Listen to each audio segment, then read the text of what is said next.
হ্যাঁ, বিভিন্ন রকম গাছ নেবা। ওই ওই জায়গাটা দিয়ে এই চিনটি ওই জায়গাটা দিয়ে। হ্যাঁ,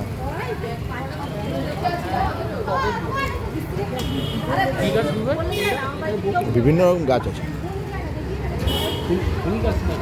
ফুল গাছ আছে, ফল গাছ আছে।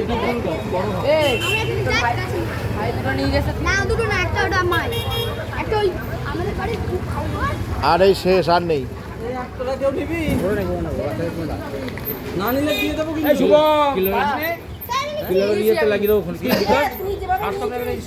হ্যাঁ, আমাদের পুকুর পাড় দিয়ে হ্যাঁ, যেখানে প্যান্ডেল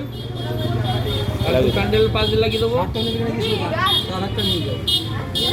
বিভিন্ন কালার একটা এই কালার দিন। এটা কি গাছ? এটা বকুল বোধ হয়, টগর। কুন্ড পুকুরের পাশ দিয়ে বুঝলি তো লাগিয়ে দাও। আর নেই তো, তাহলে অনেকগুলো দিতে পারতাম, শেষ হয়ে গেল তো।